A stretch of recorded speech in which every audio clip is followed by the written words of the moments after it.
Hello, everyone, and welcome to this month's installment of the Talking TIM webinar series. My name is Kevin Vita, and I'll be helping with facilitating today's webinar. This webinar is sponsored by the Federal Highway Administration and hosted by the National Operations Center of Excellence, also known as NOCoE. As a quick reminder, if you don't know already, at NOCoE, we offer a variety of resources to support the Transportation Systems Management and Operations, or TSMO, community. Now I'll cover a few logistics for today's webinar. All the attendees start off in listen-only mode by default, but we'd like you to stay engaged by using the chat box for identifying yourself and the agency you represent, as well as any additional comments or questions you have. We'll have a Q&A session at the end of each presentation today, so we encourage you to ask any questions as they come to your mind, right in that chat box. The questions will be read out loud one at a time by the moderator, and our presenters will answer each question as they are asked. So that's all I have, and with that, I'll hand it off to our moderator for today, Joe Tebow, to start us off. Thanks, Kevin. Thanks, everybody, for joining us. Before time gets away from me, I'd like to give a shout out to Kevin and the good folks at NOCoE who sponsor this and do such a great job in running these monthly webinars. So let's go ahead and let's get into it. We got a great program today. Oh, and just a heads up, right, for the folks, I go down the list and I see a lot of our veteran Talking TIM folks, have joined us, and also a lot of folks that I really, don't recognize the names. So, the third Wednesday of every month is typically the Talking TIM. To this being December, we bumped it up a little bit there, right, to meet some schedules. So join us, every month, the third Wednesday of every month. We have a disclaimer here. You'll see some products and some maybe even some practices. The Federal Highway doesn't sponsor those or promote those, but if it's good, it's good, and we appreciate everyone's opinions of what they're using and the straight talk that they give us. So here's what we're going to do today. I'm going to give you some brief updates on some of the federal highway projects that we got going on, the EDC-7 particularly, some crash responder stuff. We've got some great topics here today. We've got the good folks from the city of Frisco, Texas. They're going to tell us about their safer vehicle routing platform, and full disclosure, this will be the third time I've seen it. So every time I watch it, I'm like, oh yeah, I just caught that too. So it's really a great program. We'll also have the opportunity to ask some questions of the folks once that presentation is over. We have good folks from Washington State Department of Transportation, or WSDOT, and that are going to talk about their incident management operations in virtual centers. So we'll also have an opportunity to shoot some questions to Deanna and learn from each other and get some more information on these great projects. Then, if time's permitting, we want to talk a little bit, get your feedback a little bit back from the Crash Responder Safety Week, and hear your experiences and maybe challenges, or all the great things that you did too. So with that said, going to talk about funding opportunities. I mentioned Crash Responder Safety Week. We're going to talk about the TIM training and the line of duty death status and the update. And at the next Talking TIM in January, we'll talk about the young drivers. We'll have good folks from Arkansas's TIM Track talking about their young driver education. And TIM Training Refresh live for in-person training. So lots of great things on the horizon there.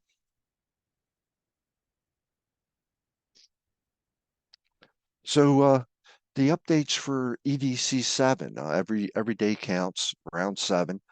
Technology for saving lives, and Paul Joden, Jim Ostrich, on behalf of my two partners there, and our great contract support, we were talking about EDC-7 and kind of collectively agreed that, hey, each Talking TIM, we're going to pull one of these technologies and highlight it and have some guest speakers. So that's the route we're going to go for the next couple of Talking TIMs. today is going to be the first of the six, and that's the advanced warning technologies. There's some incredible stuff going on in that arena. And as you all should know, right, the other technologies, debris removal, emergency vehicle lighting or smart lighting, emergency vehicle preemption for traffic signals, unmanned aircraft systems, and of course, TIM technologies for EMS to support post-crash care. So to talk about the funding opportunities, you should be aware of the State Transportation Innovation Council, the STIC funding. It's $100 grand each year per state.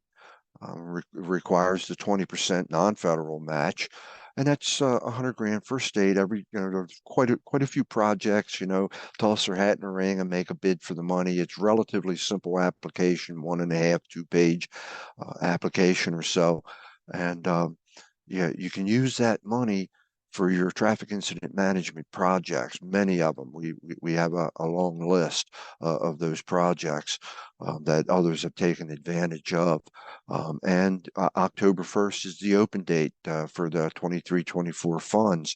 And take that opportunity, to familiarize yourself with that and help give your TIM program a little boost, right? It's $100 grand per state. Let's say you get in, but you're granted 20 grand, right? You can do a lot of things with 20 grand, right? When you're talking about purchasing equipment or doing some training. So the stick funding, you just pick a technology, the one that you want to advance into or step into, build your business case and submit. So we really want to see the folks take advantage of the stick funding because not every state does, and we want to make sure everybody gets that money because we hate to see money left on the table. There's also the Accelerated Innovation Deployment Grant, demonstration grant, and that's up to $10 million in grants in 2023 that went out through AID. And it's a million a year, I believe, per state, and a little more technical to get through that grant process with this, but very much doable and a very sizable amount of money to help you along with your TIM and other innovations in your traffic management world. So don't forget about the AID grants. So we had Crash Responder Safety Week back November 13th through the 17th. We learned a lot, got to talk to a lot of really fantastic people, and I want to take just a brief look back on that. Here's some of the activities. We all know about proclamations, talk about that a little bit more. We had a lot of executive video messages that went out, the changeable message signs, website presence, mass training. These are all things that have taken place in previous Crash Responder Safety Weeks and in the most recent to get the word out. That's our week to get up on the pedestal and beat our drum and promote the saving of lives while we're out there trying to save lives, right? And that's the saving of responders' lives. So there are a lot of activities that folks are being creative with in their push for their Crash Responder Safety Week activities. 25 governor proclamations. That's a big deal, right? It had slipped down one year. It dropped down by a couple, but great participation as far as the governor's proclamations go. And if you don't see your state highlighted there, give us a shout. Scan that QR code that you have there, and let us know about it. Give us a upload, and we'll update the maps and make sure you get the credit you deserve. Yeah, share that with us because a lot of great things happen. Governor's proclamations will certainly help get a lot of programs out of the starting gate. So it's a big deal and it's a great opportunity. And if it's something that you're looking to do, I guess the biggest advice I give you is to do it early, start early, right? Start your project early because it does take some time to make that happen.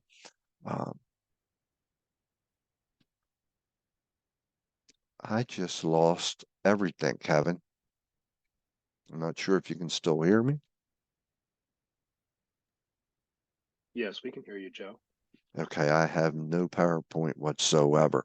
Um, okay, that's okay. I'm going to key you along to the local proclamations because I cannot see where we're at, Kevin. So if you're there, let me know. Yes, so That's we are where we seeing are. the local proclamations. Okay, great. So from the local standpoint, it's not just the governor's proclamation. You folks can really get out there and do them locally, by city, by county, by regional transportation board, and you see our good friend Linda Unruh in New Mexico. She went about the state, and she's a huge champion in the crash responder world and arena, and gets things done. So don't just think state, don't just think governor. Get your get your local folks involved too, and get the proclamations out because they can spur and help build your business case. For Crash Responder Safety Week activities, I believe is the next screen, Kevin. Um, you know the efforts from the US DOT as a whole. We had our kickoff webinar, and our FHWA administrator had a video message for that, and encouragement and motivational talk to us all and the nation of how important it is. We had a tremendous amount of social media activity, press releases, newsletters, just a tremendous amount of outreach that took place during the week. And then nationally, you're looking at almost a 500,000 folks out there in the social outreach world. Social media lacked a little bit of the pound sign CRSW as the tag. We encourage you to use that because it's followed by many folks, right? So it's a good lead to use. Keep that in mind for all of your products all year long, for that matter. Many of the state and DOT executives did video messages and lots of other grassroots efforts, from trainings to community affairs and community events. So there was a lot of activity. We sponsored that CRSW event here at DOT headquarters, and we were honored to have the administrator for NHTSA, National Highway Traffic Safety Administration, Ian Carlson, and also the administrator for Federal Motor Carrier Safety Administration, Robin Hutchinson, who joined us out on the plaza for the proclamation signing and the words of encouragement to all responders and all users of the roadways to watch out for responders when they're out there working. Slow down, move over, the whole message. So it was great to see that support and to help carry us through the rest of the year. So your CRSW activities, hopefully you're seeing a QR code, right, that you can scan. If you could share some of the stuff that you produced and the activities that went along the lines of your programs that you ran that week, and that are still ongoing for a lot of folks, hopefully, right, year long. And to let us know, to share that with us, and next year, right, we'll keep all that in mind and collect it up, and even offer ideas. Have a little bit of a bullpen of ideas to share with others.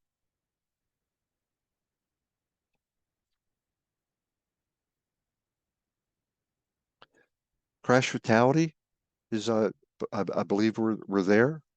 Um, the, the numbers throughout the past couple of years, they're devastating. Okay, whether it's peaked at 65 or down to 42, they're devastating. And here we are in 2023, still talking about how do we keep people from running into responders. 14 law enforcement officers, 7 fire EMS, 18 tow operators, and 3 DOT Safety Service Patrol folks. Numbers that are collected and housed by our good friends and good partners at the Emergency Responder Safety Institute. And the fatality rates jumped from 1.1 to 1.3 deaths per 100 million vehicle miles traveled from 2019 to 2020. That there was less travel, but more deaths due to the crash rates. The speeds, the inattentiveness, it all came together. And amongst that bad news is a ray of hope, right? And that's, the line of duty deaths are down for 2 years from the high of 65 in 2021.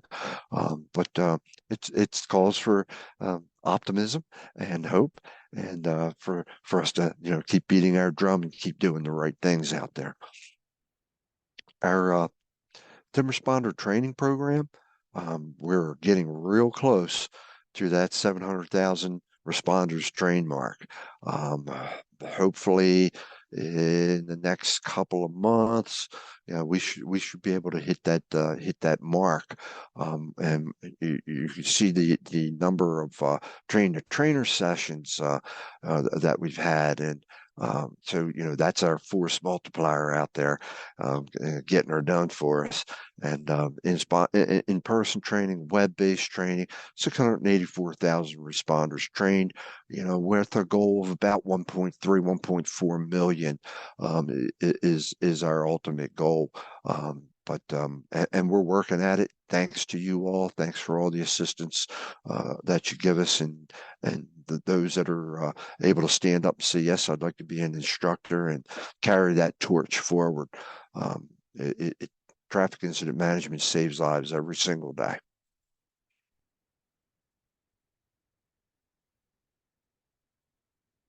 So with that, I'm going to step out of the EDC7 portion here for just a second and bring up our guest speakers for us today. We have from the city of Frisco, Texas. We have Suzanne Olson, and who's the Assistant Director of Information Tech for the city of Frisco, and Brian Moen, Assistant Director of Engineering Service at the city of Frisco, Texas, to talk about their SAFER, the acronym for their routing program that they have. And it really is a great program. As I said earlier, this will be the 3rd time I've seen it. So I'm going to bring them on. I'm not sure who's on first. I believe Susan maybe. Get you to come on, mic up, and take it from here. All right. Go ahead, Brian. Did you want to say hi? Oh, go ahead. So, good afternoon or good morning, depends on where you are, right? Brian and I are here to talk to you about our SAFER platform. That stands for Situational Awareness for Emergency Response, and how we've used it to improve response times. And you'll see that there's a lot more to it than just the response times and the way we've used it for vehicle routing. But that's going to be our focus today. But first, we're going to talk a little bit about the city of Frisco.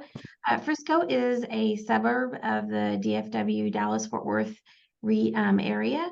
We're north of Dallas, and we've experienced a incredibly fast growth over the last 20 some odd years.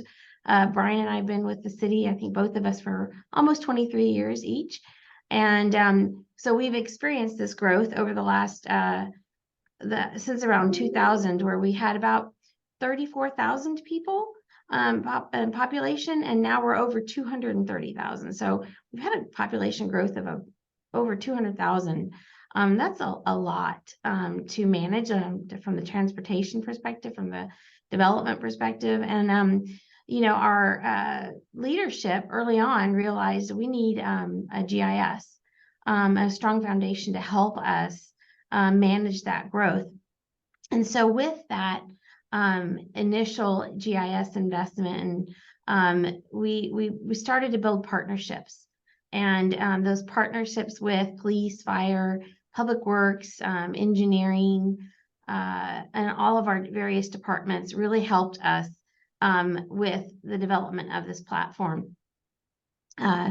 So what you're going to see here in a moment through a video and then through presentation is a little bit about the SAFER platform. And so if you want to go ahead and go on to the next slide. Here you go. SAFER, or Situational Awareness for Emergency Response, is a unique pre-planned program providing dispatchers, police officers, and firefighters real-time data and video before first responders arrive at an incident. In 2008, Frisco Independent School District leadership approached the city's fire chief with an offer to make district floor plans available to first responders. Chief Bogart suggested, hey, we have this thing called GIS. Maybe we can do something a little bit better. Let's integrate those floor plans into the GIS. And that began the program of SAFER. When it debuted in 2009, SAFER gave first responders a live look in and around schools using campus video cameras. It was never the intent for it to just be used for schools. The vision was for first responders to have one way to respond to all incidents. And if they use this tool every day, it would be part of their normal routine. SAFER has grown from about 10 integrations in the beginning to more than 30 today, including closest to dispatch. The product team has grown too. Today, there are 3 IT staff dedicated to SAFER full-time. We've built it in-house. It's very custom to our needs, presenting the right data to the right person at the right time. They're able to view all of this information in one place. You instantly know the state of the city because there's so much information just at your fingertips. The customized program's technology is unparalleled. It's also international award-winning. It really represents a whole of government approach that is really not found elsewhere in the United States. The SAFER platform allows us to be able to provide information to district leadership who can then make appropriate decisions in real time on short notice during an emergency. Assistant Fire Chief Cameron Kramer says SAFER dramatically impacts how we respond to each and every call, as minor or as major as it may be. Can you imagine being a police officer without SAFER? Not anymore. No, once you use it, like I said, it's a game changer, and it's all in-house with Susan's team. She's done a great job. I've been in GIS and technology for 31 years, and the ability to present and this kind of data to our first responders is absolutely the most satisfying job I ever could have imagined having. The ability to help them do their jobs, make better decisions, faster decisions, and support not only our first responders but our citizens in this way is just the most rewarding career. SAFER, or So, as you can see, SAFER provides a visualization of the critical information our public safety officers need for incident management. And what better way to visualize data than by using a geospatial platform? We're going to dive into some of those visualizations a little bit further. When you first open SAFER, a user gains a comprehensive understanding of all the activity occurring in the city. Here you see police units in blue, fire units in red, and dispatch calls for service in yellow and black. Next slide. As we zoom in, we begin to see the public safety digital twin that brings clarity and insight to response. Here you see traffic cameras at the intersection in purple. commercial buildings in blue, and you begin to see additional response features. Zooming in further, next slide, you begin to see floor plans, including cameras, critical emergency services infrastructure such as Knox boxes, roof access points, and highlighted rooms of interest, to name a few. Not only that, but users can access contact information from 2 different sources if they need to get a hold of a school administrator or a property manager. All this information is available for schools and other high occupancy locations, including entertainment and for sports facilities, which we have lots of those, city buildings, hospitals, and more. Efforts are underway to expand the digital footprint to include all commercial occupancies. Next slide. All right. So how does this impact emergency response or help us with TIM? So one example here we've got with the cameras.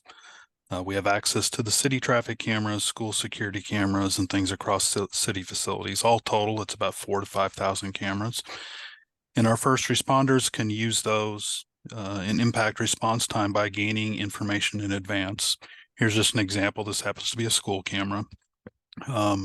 Where you could already see smoke. There was a call for a fire, and you could look at that, and if smoke is already visible, that could change your response. So rather than having units arrive on scene and need to call those additional resources to help respond, they're able to make those decisions now ahead of time. Same can be done if you think of a car crash. What if the car appears in the video to be on fire or in an entrapment situation?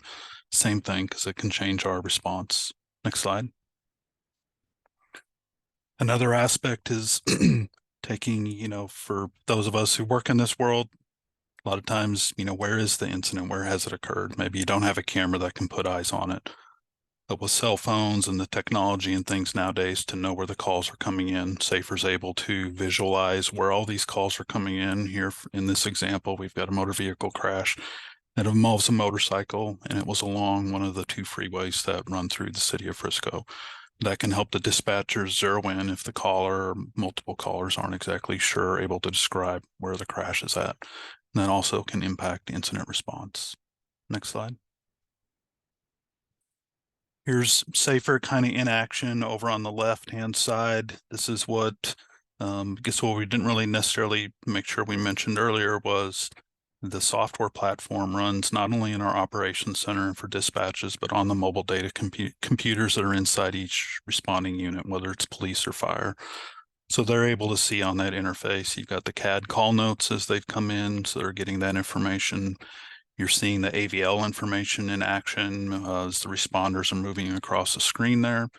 They have access to those cameras. So while they're responding, they can see what they're actually going to be coming up on before they get there. They can have that camera pulled up. And also on the upper left, we've got kind of the marching ants you see going around. So it's kind of a part of the GUI to tell you that, okay, those responders aren't there yet. Those little dashed lines or how fast they're moving gets into the speed of them. And once they arrive on scene and check in, then that changes to a solid square around there. Next slide.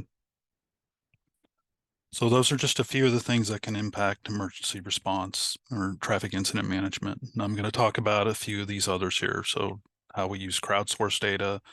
We'll get into a product that we call closest to dispatching, and then how we're routing vehicles based now on real-time traffic conditions, and then talk about something coming up as far as things we're doing when it comes to railroad crossings. Next slide. So on the crowdsourced data, we are a Ways for Cities partner, which used to be the Connected Citizens program. This was done through working with the North Central Council of Governments, the MPO in our region, help provide funding to cities in our region to stand up these data sharing partnerships. And for Frisco, we'll take the Waze information, any road closures, they can be marked in Safer. So the left-hand figure there, you can see the little road closure. And then on the right, that data then is automatically shared out 2 ways through that data connection. And you're going to see how the road closures are important here in a little bit and why we have them in Safer. Next slide. And we also have all the incidents as they come in. So as they get pinned to the map within Safer, once we know whether it's a minor crash, like what's shown here, that information gets shared out to Safer. So trying to help make our public aware of the incidents and things that are going on as well. And then it can also, actually, never mind that. I'll cover that in here in a minute, but the next slide. Then here we have another example. We had a more serious crash. It was posted in Safer, but it wound up resulting in a crash scene investigation. And along with that comes road closures. Those were put into Safer and then also immediately shared out to the public through Waze. Next slide. Then we also have an integration with our work order system. So anytime our streets department's going out, if we're doing joint sealing, panel replacement, or anything along a roadway that could create a lane closure, that simply can be tagged in the work order that they want to share and send that information to Waze. So that then goes out into the Waze feed, but it also makes it into Safer, so our emergency responders are aware as they're traveling on a route of things that they might be encountering on the route. So all the Waze information, those layers, that's one of the layers that can be turned on in Safer. Next slide. And then we also have data that we receive from Waze, whether it's traffic congestion, incidents, and road hazards. So as I mentioned, all that stuff can be ingested into Safer. And then Susan and her team have been able to build an interface that we can use from a traffic management standpoint for a dashboard. If we go to the next slide. Here we've got the real-time traffic dashboard. Esri has several widgets and things that are custom made to integrate easily with Waze. If we do a click, please. And over on the left-hand side, you kind of get the summary of the incidents that are going on within that map extent right there. So this was a screen capture I did yesterday afternoon. Kind of see we had one crash. We're a growing community. They're widening the freeway through Frisco right now. So we've got quite a few road closures that are associated with that during the daytime. And then if we do another click, and that just gives you kind of then a total assessment of what's going on. And our signal system operators can easily click on one of those to zoom in on a location. So it was mid-afternoon. We don't have much traffic congestion, so you don't really see anything like that going on in that map there at this current time. Next slide. So now let's talk about closest to dispatch. So this was implemented in 2017. Came online right at the end of 2017, and it was funded through a traffic incident management grant through our MPO, which is the North Central Texas Council of Governments. Go to the next slide. So traditionally, dispatching has been done where you have units that are assigned to a certain area. So on the police side, it might be referenced to as a beat or fire station district, and anyone within those areas, you're responsible for that area. You would respond to those calls. Sometimes, though, those areas can be pretty large. So you might be down in one corner of the beat, and what if the incident's all the way on the opposite end? That's going to impact response time. Or it may even be that you're not even in the district. What if you're on a medical call and you were transporting to the hospital? So you're out of the district now at the hospital, and a call comes in within that district. Who's going to respond and to do those things? We go to the next slide. So what we wanted to do then was implement what we call closest to dispatching. And on the right is just kind of a diagram of how the data flows go. But what's key in this is the GIS server. So Susan and her team has a digital representation of the city and the street network. You know, all the links and their length, the speed limits, and then you combine that with the AVL information of all the first responders, along with the road closures, and then the geocoding of where the calls are from.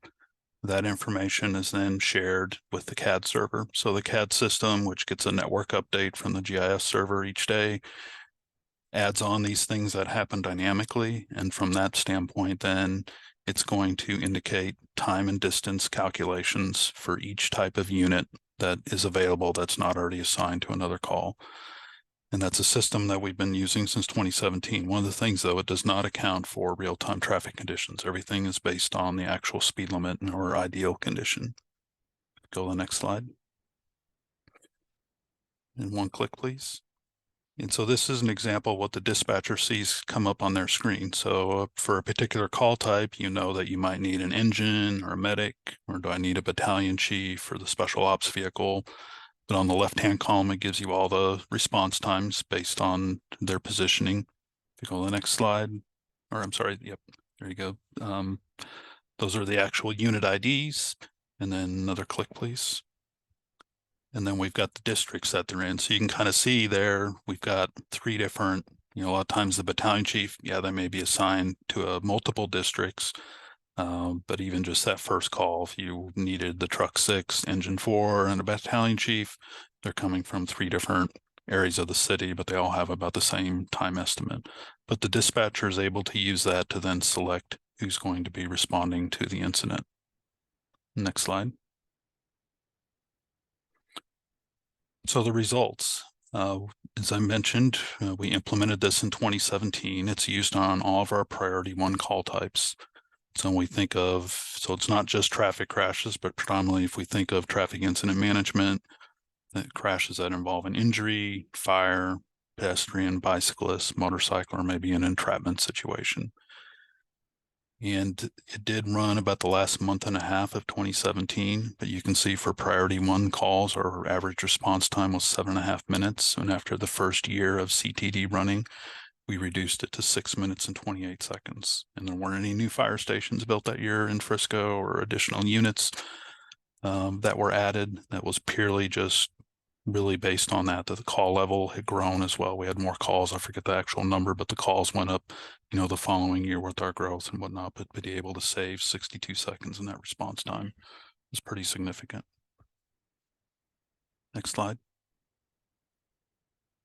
So how can we work to try and improve that? So we use right now data from here.com that provides us a real-time traffic feed. And we were working with COG, our MPO here, on another grant that came out in 2020, where what we really wanted to do was implement real-time traffic feed, but get it to work with CTD at that level to try and account for the real-time conditions. Turned out at this point, we had some technical challenges where that just wasn't actually going to be able to work at this point. So where this does come into play now is once CTD makes the selection of who's going to respond, then we're using this real-time traffic feed to calculate an optimum route and then give a travel time estimate. And that's what we use today. So on the bottom right, you can kind of see the time estimates. Engine 1 is still a minute out on that fire detector call. Or on the other incident over there, you've got an intoxicated driver, 2 police units, one's 4 minutes out, one's 7 minutes out. But it's trying to take in those real-time traffic conditions into account. Next slide.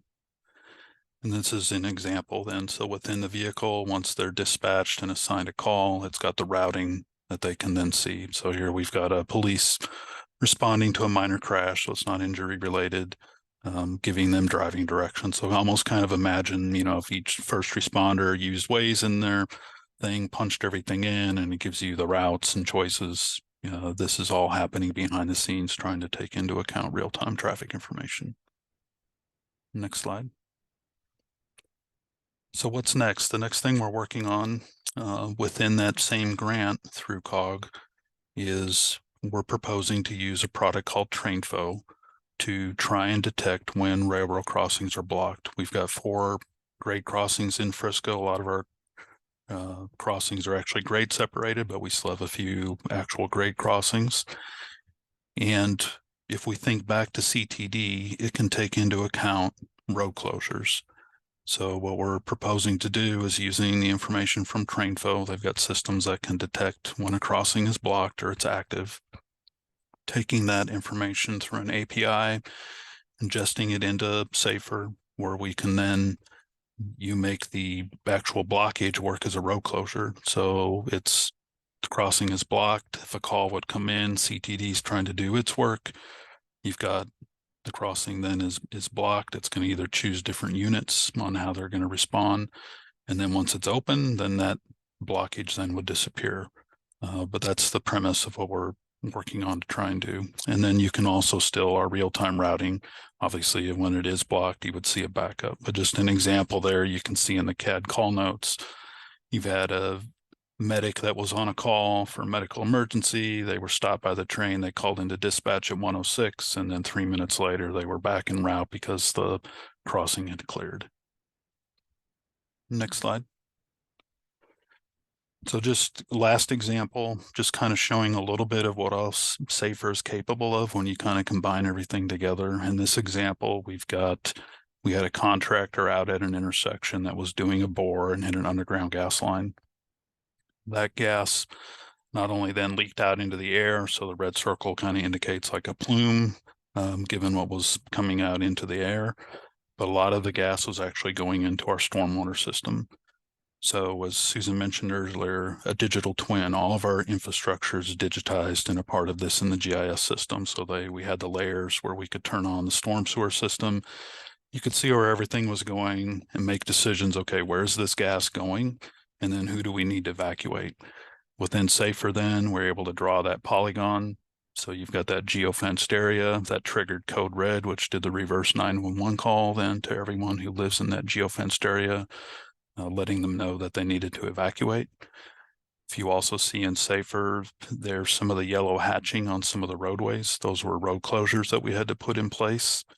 Those then were automatically shared out to ways when our PIO puts out the message that we've got this incident going on.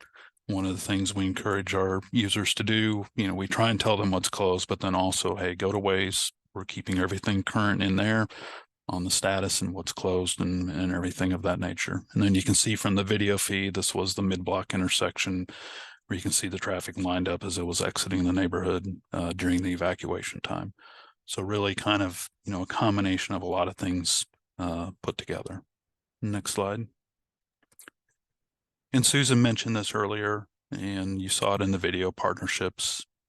I think that's, it's key when we think of things innovation-wise, getting a lot of disciplines and things to work together. But just even within a city, a lot of times you're going to have silos and things that form where departments aren't talking together. But this is a good example of what you can do if you don't have those type of things in place, or you make efforts to minimize those. So this partnership that we've got with fire, police, traffic engineering, and the needs that we have, and working with IT, Susan, her team, to be able to deliver solutions that can help us serve our residents and also keep our first responders safe. You saw the numbers Joe mentioned earlier.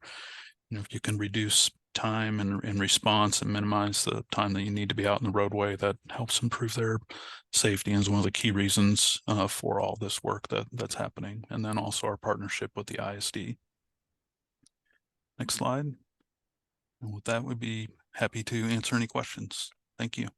Yeah, outstanding. Thank you, folks. Hey, I'll throw the first question out there, and your system works in unison with traffic signal preemption in the area.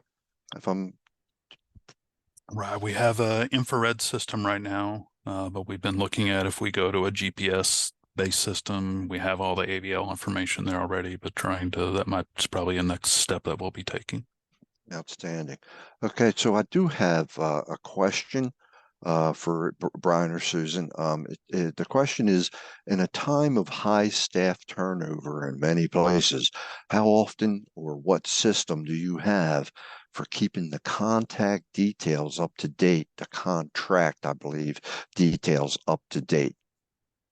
Yeah, so I believe they're referring to the contact information that we actually leverage information from two different systems, both our fire RMS and our utility billing contact information. So in the case of our fire RMS, whenever the fire department does inspections on facilities, they verify contact information, and we just pull that information through an integration that we have with the records management system from fire. And then obviously the utility billing information, whenever we have a resident moving in or out, they update their information. So we have those two different sources of information that we manage and provide.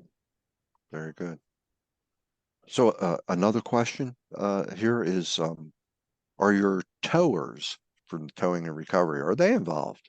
I saw that we have a lot of towing companies on this call, and I wondered if that question was going to come up, because that has been a request, and it is on our roadmap for future integration to be able to display the location of our towers so that we can understand when they will arrive on scene.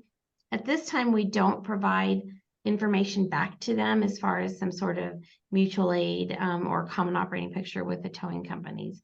If I'm not sure which question to answer, so I'm going to cover both. Okay. And the big question, right, is what did it cost to develop the systems? So it's cost a lot of blood, sweat, and tears. It's all been about resources, really, human resources. The actual investment in software has been pretty minimal. When we first implemented in 2009, we went live in 2009, implemented in 2008. We did purchase the software, but after a few years, we realized another software application that we developed in-house was being used and not the ones that we intended for users to use. So short answer long, it's all about the human resources. And so over the last 15 years, it's been a little over $1 million, but that's spread out across a 15-year period. So, and yeah. I think a lot of these with the GIS backing, it's things that we use in all of our planning process. And so other departments within the city are really benefiting as well from the GIS. So that was probably a cost, that piece of it anyway, a cost that would already be there to serve all entities or divisions within the city. And then all of the additional things or integrations that can be added on or enhancements that are needed from a emergency responder standpoint. Outstanding. All right.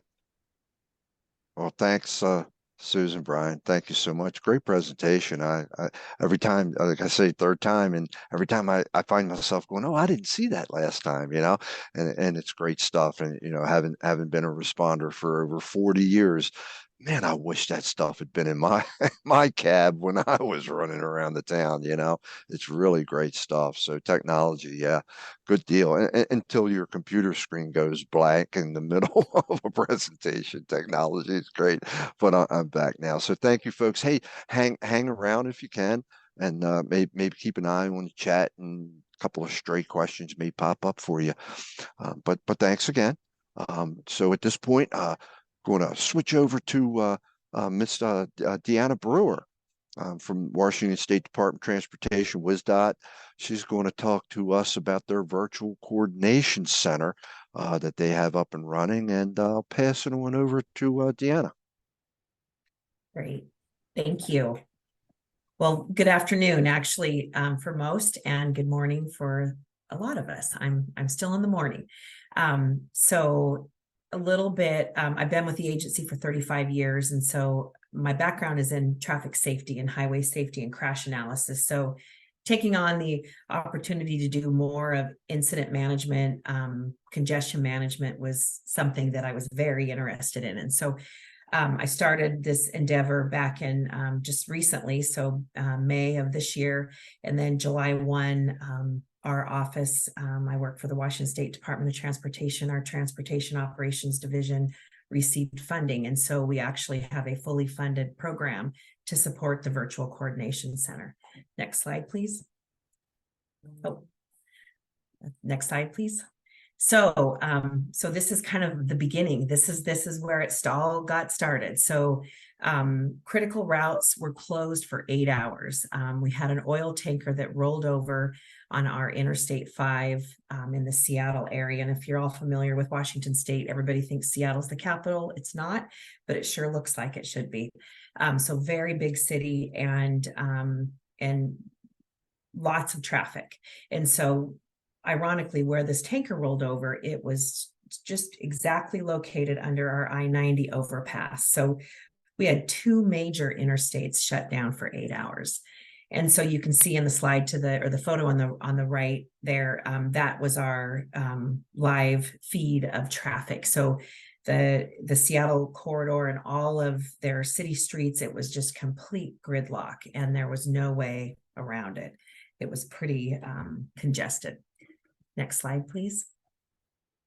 And so what happened was the incident occurred, and City of Seattle got together with State Patrol and WashDOT and said, hey, how what went wrong, what went right, what could we do differently, and these are kind of the highlights of what came out of those discussions. So what they recognize is that major highway impacts result in major regional impacts. That was a pretty clear, apparent when everything was shut down. Associated congestion must be addressed in coordination with TIM operations. They really recognize that congestion and traffic incident management go hand in hand, and that we also needed to extend traffic incident management to incorporate congestion management, recognizing that when we have an incident, we are going to inherently have congestion, and not always on the same corridor, on those outlying city streets.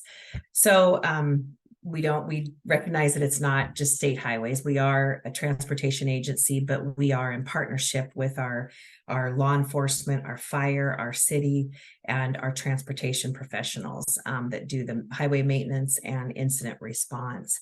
So what we needed is a more diverse stakeholders group. And so that was really building relationships with the city, with State Patrol, with our maintenance folks, even with our transit agencies, to better communicate how we manage the system in the event of a major incident.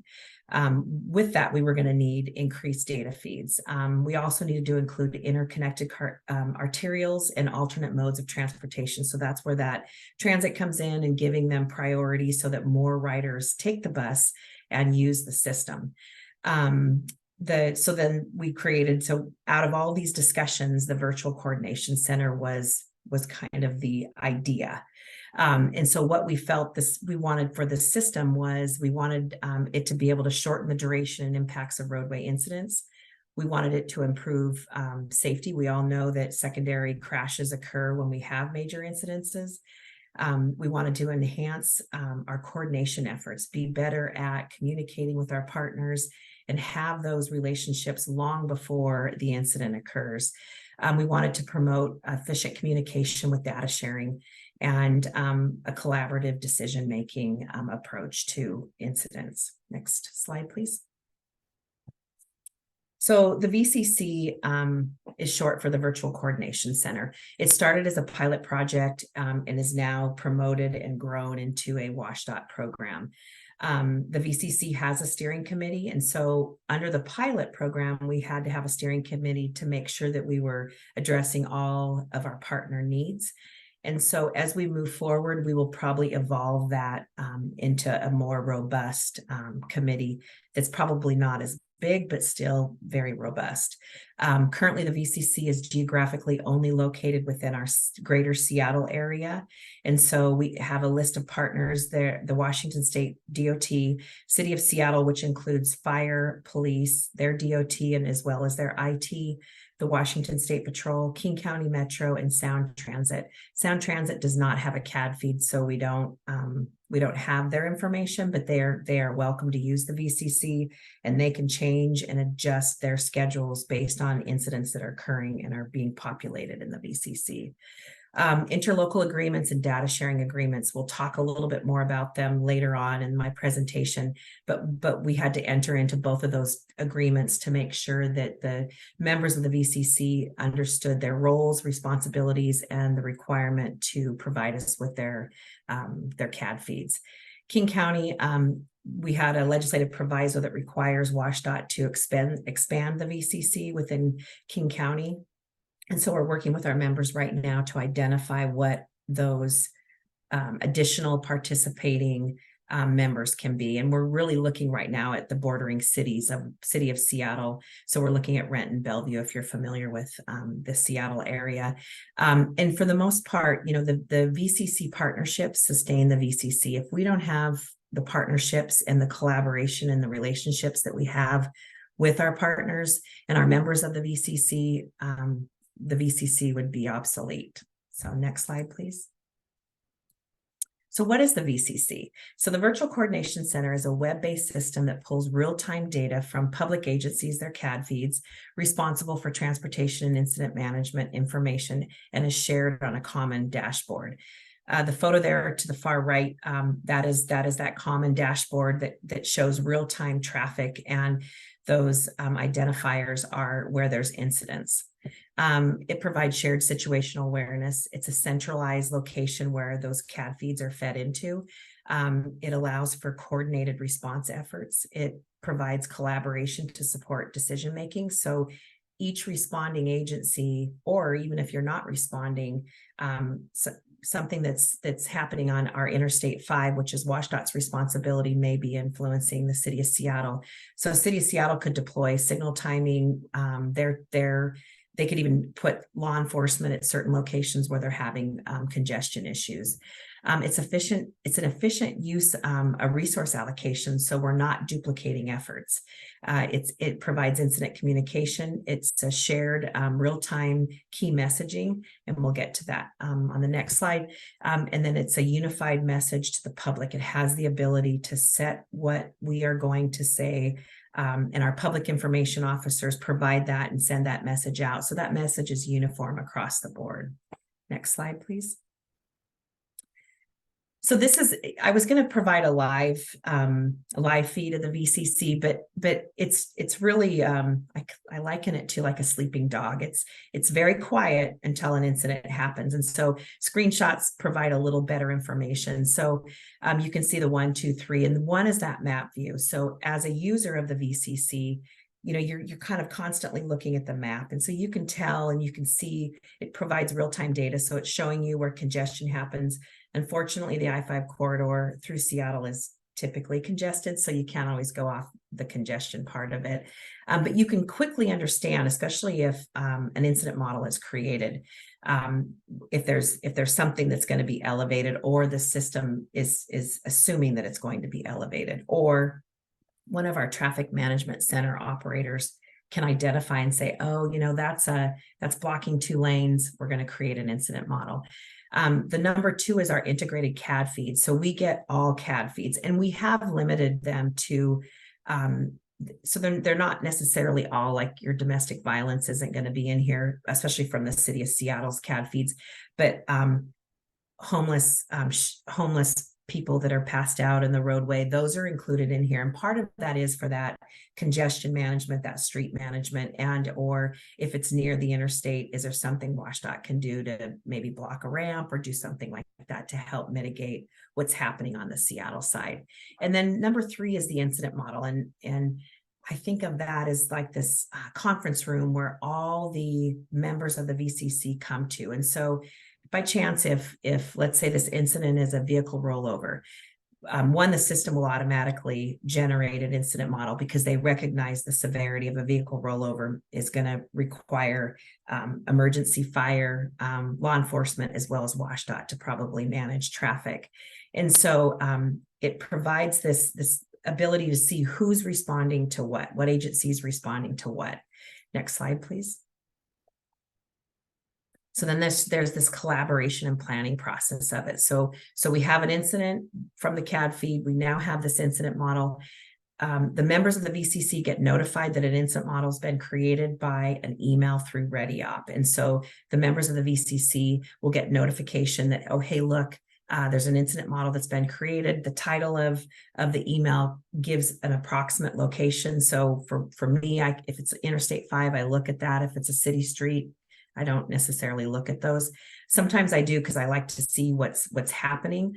But what happens here is you can expand on the incident model, and it gives you that incident location. It provides a parameter around where the incident occurs. So for this particular one, we're showing it on Interstate 5, and then City of Seattle can zoom in and say, oh, hey, we can deploy signal timing changes. We can put law enforcement at that signal. So then it gets to that action log of what each agency is doing, as well as what WashDOT's doing to mitigate the crash that's happened on Interstate 5.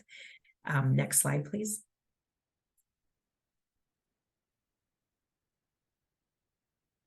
So then the communication dashboard comes into play. So we have our responders responding to the crash. We've got traffic mitigation deployed. We're deploying PCMSs. We've got our incident response team out there closing lanes. We have State Patrol out there on scene. We have fire. We have City of Seattle. Actually, City of Seattle wouldn't be on interstate, but City of Seattle is mitigating their system. And so pretty much then the talking points come up. And so because it is a state highway, WashDOT will work with our public information officers and determine what message we're going to say. But what happens there is all agencies get together, all PIOs are included. So we've got King County Metro, Sound Transit, City of Seattle, and WashDOT all communicating and seeing and hearing the same message. And then from that messaging, they're getting messaging from their agency on what, maybe it's a different bus schedule, or maybe there's certain roadways within the Seattle corridor that are closed down. So it really provides that broader, uniform message that our public information officers can use to then deploy their messaging to the public. Next slide. So a big part of the VCC and its expansion, as I mentioned earlier, it was a pilot program. So now we're talking, it's the expansion of the program. So the triangle on the side really demonstrates kind of the governance structure of what the VCC is going to look like. We have a joint operations policy statement, which is an agreement between WashDOT, WSP, and Fire that pretty much says we are going to share data. We are going to do whatever it takes to improve and communicate our response times.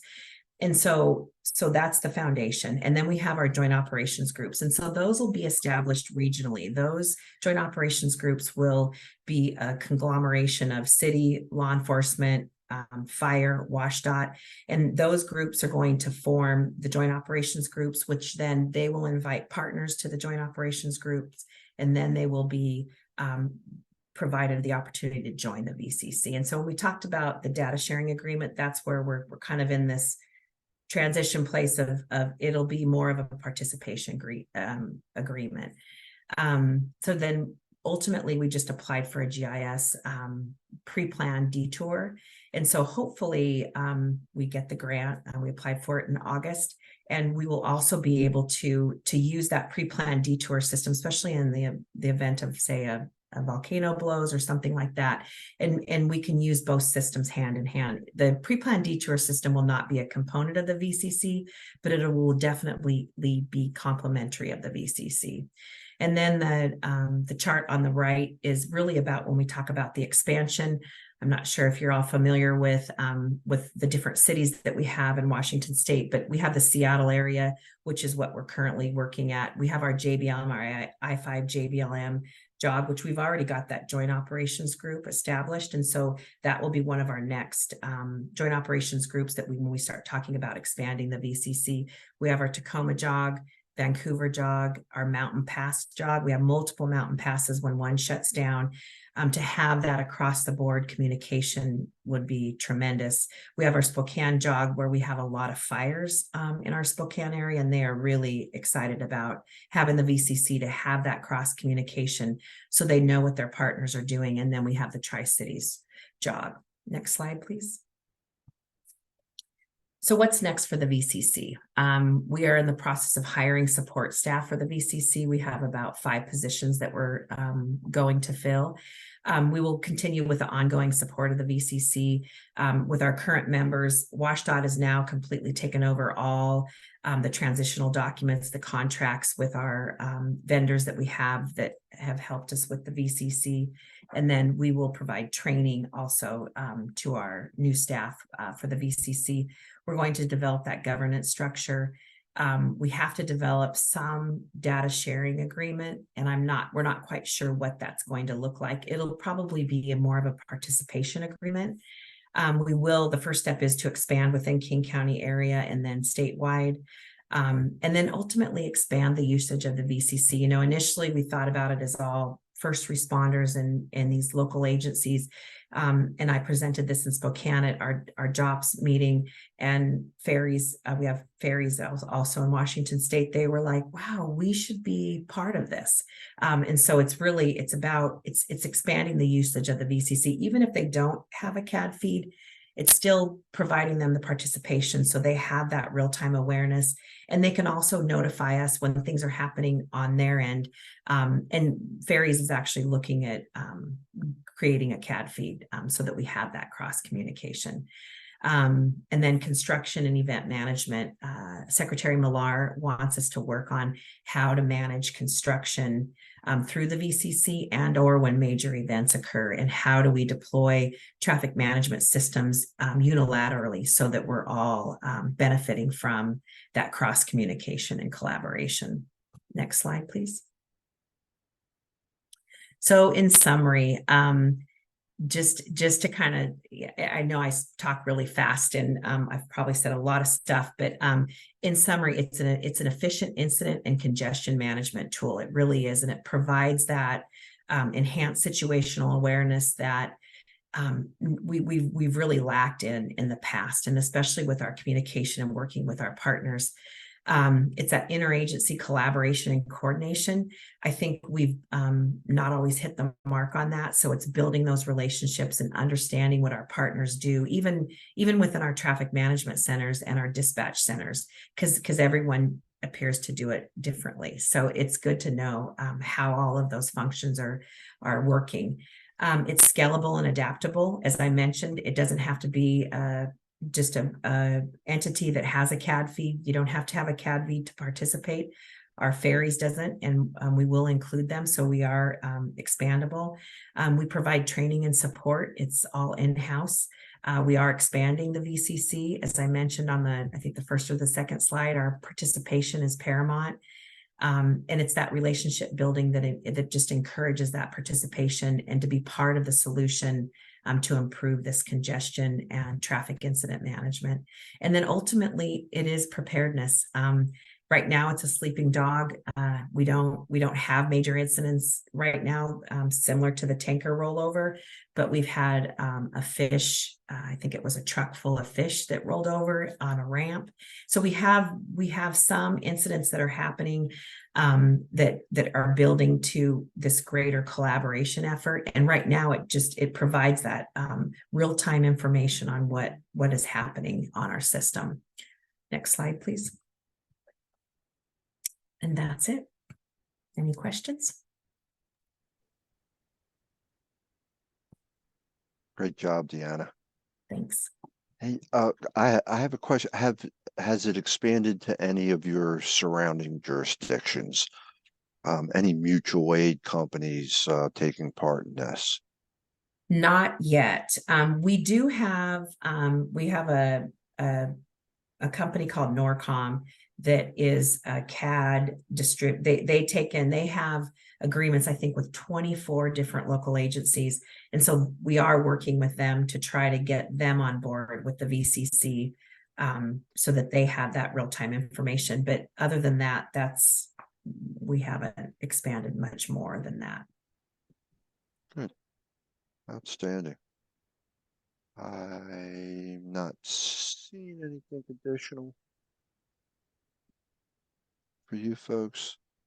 There's one question about building relationships as you expand the program, Deanna. Do you have in-person meetings with different, partners versus virtual? Yeah, we do actually. And that's really a huge part of the expansion of the VCC is meeting with folks and understanding their needs, but it's really meeting with their dispatch centers and kind of seeing how they operate. And because if you can identify with your dispatch centers look at this ability to look at real-time information, even though you're dispatching CAD feeds and incidents that are happening. If an officer calls you and says, hey, what is going on I-5? You could click on that and say, oh, it looks like there's a vehicle rollover in the right lane at Seneca Street.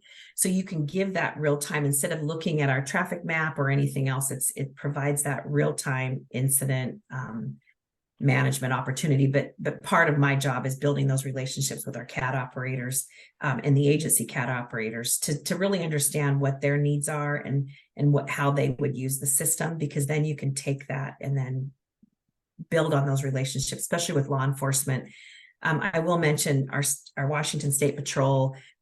We work in partnership with them. We have great relationships with them, but our captain was not a big fan of the virtual coordination center, and And he pretty much told me, Deanna, we're never going to use it. Why would we use it? And I'm like, well, hold up. Let's talk about this. And so it's about, instead of just trying to sell it to them, try to apply it to how they could use it. And I gave the example of, just as I explained, what's going on I-5. We're getting massive traffic here. Even though they're law enforcement, we don't want them to have them in their vehicle, because that's their worry, is it'll be a distraction. They could call their CAD, their dispatch center, and say, hey, could you look at the VCC and tell me what's going on here? And it provides that cross communication. And so State Patrol is like, oh, well, I didn't think of it as a tool, and that's really what it is. It's just one more tool in our toolbox to better manage traffic. Yeah, the mentioning as a tool in your toolbox, has it had any effects on your traffic incident management training, right? To blend in with the BCC functions and abilities to bring that into the training program? It will. Currently, because we are just transitioning from a pilot to a full program, right. We've not had a lot of opportunity to train folks on it. And so, because we've just pretty much had the basic, the standard people that were part of the pilot. But our traffic incident management center, they're all, especially WSDOT's traffic incident management center, is all on board with it. And they work hand in hand with our IR drivers, and they're able to provide that information, as well as our IR drivers can deploy the traffic mitigation measures to improve incident management and congestion management. Cool. And I see one last question here. How did you determine who got to join the BCC or partner expansion? So yeah, that's a really good question, actually. So because the tanker rolled over in City of Seattle, and at the time, it was the Seattle area, I can't remember the name of it, but it was that group, and it was was an ex-governor, Christine Gregoire, that was the president of that group, that really said, look, we need to have a better way of managing traffic and congestion, and also getting the word out, because and I've heard multiple stories of what happened or what broke down, but it really was just communication. In the end, it was, nobody knew what other people were doing. And so that's the City of Seattle is really who started it. And so we went with the City of Seattle, we went with State Patrol that's in the area, the district that's in the area, we went with WSDOT, and then we went with the two major metros. We all have light rail there, and then we also have King County Metro. So we used kind of just that limited group to try to really, we also looked at the Port of Seattle was involved early on, because they're another one that it's that bringing in different users that can use the system. And so the Port was involved early on, and I'm not sure why they ended up pulling out at the last minute, but they did. Very interesting. Mm-hmm. Very, very interesting. Thank you, Deanna. Appreciate it so much. And Brian and Susan, great programs. I mean, we talk advanced warning technologies. This this is the ultimate advanced warning type of technology, right? It's you can see it before you're there. What's not to like, right? And who's coming and where they're coming from. That's all great stuff. So thank you to Brian and Susan and Deanna. Great conversation, great information.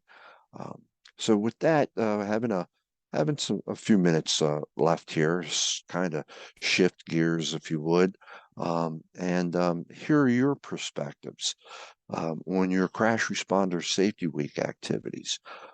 Feel free to drop them in the chat, to go ahead. I believe at this point we can unmute folks if they want to be verbal. Yeah, let's see what you guys have been doing.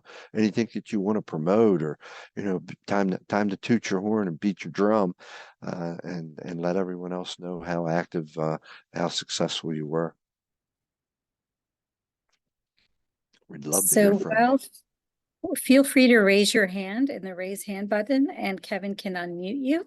And in the meantime, there was a question that was asked of the SAFER team on whether other jurisdictions have wanted to join. So I wonder, I saw the text response, but if Brian or Susan want to.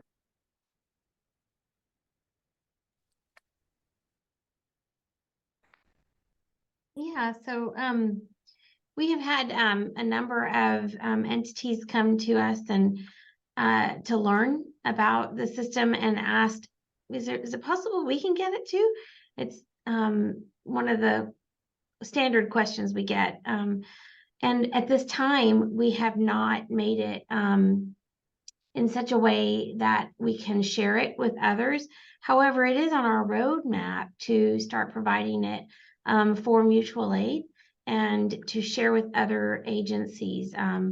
I'd like to see it to not only for mutual aid purposes, but perhaps with private security when we have large events and or with other entities that can help us in collaboration on incidents. So that's kind of a goal. Right now we're redeveloping the platform as a smart app that can work across the various OSs, including iOS, Windows, and Android. One of the biggest challenges is the security aspect and the authentication. So I actually had a similar question for Deanna, is how do you manage the security for all of this? And because you want to make sure that only the right people are gaining access to this information. So yeah, that's a really good question. So that's part of that. When I reference the governance structure, it's that joint operations group. So when those groups come together, they're law enforcement. For the JBLM one has JBLM, it has the city entity, it has WashDOT.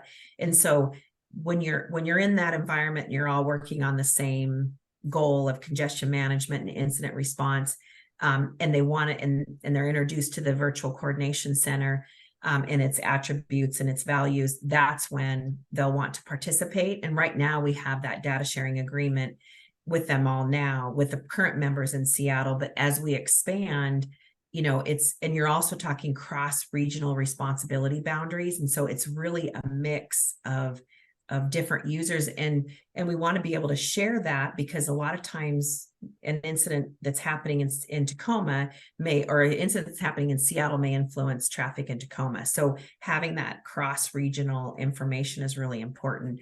And so right now we have a data sharing agreement with City of Seattle.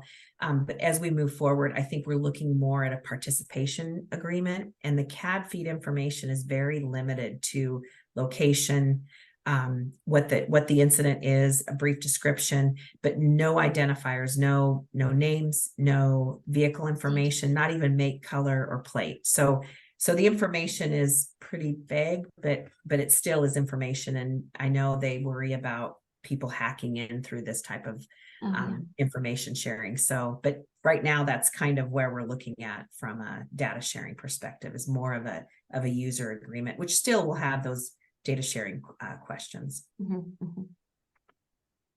Good stuff. Thank you. Yeah. So in Susan and Brian, just my comment, and as you were talking about shaving response times down to, knocking a minute and a few seconds off of response times, a minute may not seem like a lot, right? But in the world of first responders, and especially EMS, a minute can be everything between life and death. And it's a big deal. It's a huge deal. So, kudos to y'all for doing that. It certainly will make a difference in many lives, I'm sure. Thank you. It's a big deal. And I'll Good say we stuff. couldn't have done it without Brian and all his the contacts and these groups like this that he's worked with and learned from, and all the grant opportunities. Brian's been a fantastic partner in helping us come up with these innovative ideas and some grant funding that's allowed us to do some of these efforts, like shave off that minute. That was all because of Brian's idea of, hey, let's take this grant funding and clear the roads faster using CTD. So those partnerships are important. Fantastic stuff. So, Vishali, I'm not seeing any crash responder safety stuff popping up. If you see any, let me know. And I know that that week was a very productive week. It was a